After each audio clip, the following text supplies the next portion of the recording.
Benjamin Amar, mesdames, messieurs. Benjamin Amar, le courant barbe de la CGT. Alors, je pensais que tout le monde devait avoir une grosse moustache à la CGT, mais non. Vous êtes professeur d'histoire au lycée Gutenberg à Créteil. C'est ça. Responsable de la politique revendicative à la CGT du Val-de-Marne. Tout à fait. Casse-couille de base, quoi. Non, mais vous êtes surtout la star des débats sur les chaînes d'infos. C'est comme ça que je vous ai connu. Je vous ai trouvé formidable, vraiment une énergie, une patate et tout, en défendant des idées quand même qui sont pas faciles à défendre en 2017. Vous êtes tellement souvent dans les chaînes d'infos que Babouchinette, c'est sa femme. Elle va me tuer. Ah, C'est Fatih, c'est Babouchinette. Si tu nous regardes, Babouchinette, elle vous voit jamais à la maison. Alors d'abord, elle va me tuer quand elle va rentrer, mais c'est quelqu'un de très discret. Mais, Moi aussi, remarquez. Hein. Ouais. Non, mais si, elle me voit, mais c'est vrai que militantisme, c'est chronophage. Et fatalement, ça a parfois, malheureusement, un impact sur la vie privée, ouais, c'est clair. Bah, elle a quand même mis sur Facebook, j'ai l'impression d'être dans une télé-réalité depuis 1 an et demi. C'est bien Fatih qui a mis ça, c'est pas moi. Là, je pense que je vais me retrouver célibataire, à mon avis, très Mais facilement. C'est lui qui va avoir du mal à se recaser, c'est pas elle. Ça, c'est très juste. Alors, on va faire un petit test pour savoir si vous êtes vraiment de la CGT. C'est Allez. important pour moi de savoir à qui j'ai affaire. Allez-y. Il y a combien de personnes dans le public? 80 ou 40 000? 40 000 fourchettes basses. 40 000 fourchettes basses, donc on a vraiment affaire à quelqu'un de la CGT. Voilà.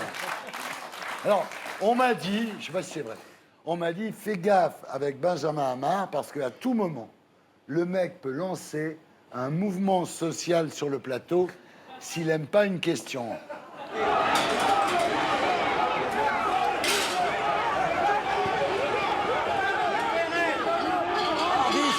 Sors ton pognon. Ardisson, sors ton pognon.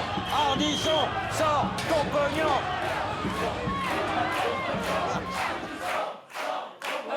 Non mais ça va pas, non. Mais ça va pas. Vous voulez que j'évacue le plateau? C'est pas de la rigolade, là. Bon, non mais sérieusement, récemment, la CGT a coupé le courant chez TF1 et chez Canal. Oui, mais vous savez, Thierry Ardisson, Pierre Bourdieu disait, c'est le sociologue, la sociologie, c'est un sport de combat. Ouais. C'est une belle citation. Moi, je suis convaincu que le syndicat de classe et de masse, c'est un sport de combat. Donc, fatalement, le capitalisme n'est pas un système... c'est pas le village des Schtroumpfs. On court pas non. main dans la main dans un parterre de fleurs. Donc, la lutte, effectivement, le rapport de force, il faut être capable de l'organiser. Bien sûr, je suis d'accord. Antisocial, perds ton sang-froid. Repose à toutes ces années de service. Dalida. Antisocial, perdons les années de service. Alors, Benjamin, vous vous décrivez en disant « Moi, le cégétiste communiste, moi, le rejeton d'une ancestrale famille séfarade, mais pas communiste. » Alors, effectivement, je ne suis pas du tout issu d'une famille militante. Mes parents étaient de gauche. Mais non, mais par contre, très tôt, moi-même, j'ai été assez allergique à tout ce qui peut se rapprocher de l'injustice. Ouais. Les inégalités socio-économiques, c'est quelque chose qui, en amont, mais vraiment loin, dans mon adolescence, m'était insupportable. Mais à quel âge vous avez lu Marx, Lénine, Gramsci, Debord? Vers quel âge? Moi, j'ai fait, vous savez, les classes prépa littéraires, Hippocane, Cagne, et c'est à ce moment-là. Ah ouais. À ce moment-là, oui, bien sûr. Ouais. Et là, vous avez pris conscience d'un seul coup que c'était inacceptable.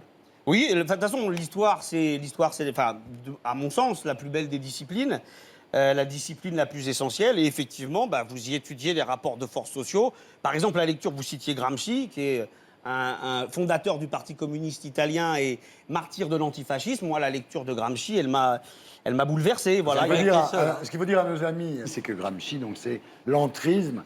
C'est ce que fait Raquel Garrido dans Les Terriens du dimanche, c'est-à-dire que pour détourner un avion, il faut être dedans. Elle noyote le système. Alors, surtout, Gramsci, c'est celui qui a théorisé la question de l'hégémonie idéologique. C'est-à-dire, Gramsci dit les luttes concrètes, ce que dit Marx, c'est essentiel, mais l'hégémonie idéologique, c'est-à-dire arriver à imposer ses idées, c'est quelque chose d'essentiel. C'est pour ça que la fréquentation des chaînes d'information est essentielle parce que les salariés l'écoutent. Et donc, il faut être au plus près aussi de ce que les salariés écoutent. Benjamin, vous vous réclamez d'un socialisme marxiste, léniniste, prélude à une société où il y aura du beluga pour tout le monde.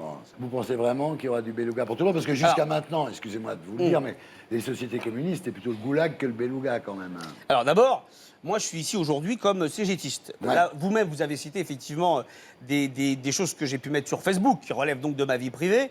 Mais quand je suis invité sur les chaînes d'information, moi je suis là pour défendre le point de vue de la CGT. Je suis très attaché à une charte qui s'appelle la charte d'Amiens, qui date de 1906, et qui explique que justement, l'activité syndicale, elle doit être indépendante des partis politiques. Donc moi, j'ai un engagement politique, mais par contre, je n'en parle jamais quand je suis effectivement invité en tant que CGTiste, parce que dans mon syndicat, on est très attaché à l'indépendance syndicale. Par contre, à la CGT, effectivement, on se revendique du syndicalisme de lutte de classe, mais je vais vous dire quelque chose, Thierry Ardisson. Quand on m'explique que justement ce serait peut-être préhistorique ou anachronique, je cite quelqu'un qui n'a rien à voir avec la CGT, je cite Warren Buffett. Ouais. C'est une des principales fortunes du monde, c'est un multimilliardaire américain, quelqu'un avec qui je ne partage rien, mais par contre, quand Warren Buffett a écrit il y a quelques années « La lutte de classe existe, et c'est la mienne, celle des riches qui est en train de la gagner », ça a au moins la vertu de la franchise, et ça vous explique pourquoi la CGT a raison de poser la question en ces termes de Non, mais classe. attendez, la critique du système par Marx est excellente. Personne ne peut dire le contraire. Là où ça craint un peu, c'est la reconstruction derrière. Mais... Ah, mais moi, je vais pas vous rebrandir le spectre de Léonid Brejnev, ça m'intéresse pas.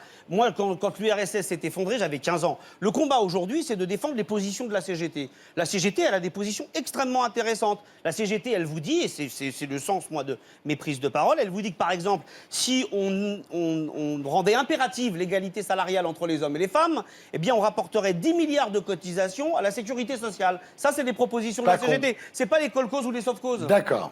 Donc pour vous, la lutte des classes est plus que jamais d'actualité. Bien évidemment. Bien évidemment. Vous pour nous dès demain, l'international sera le genre humain. Ah, j'ai pas chanté ça depuis 68. Il m'a dit Jean-Jacques Goldman, il s'est trompé.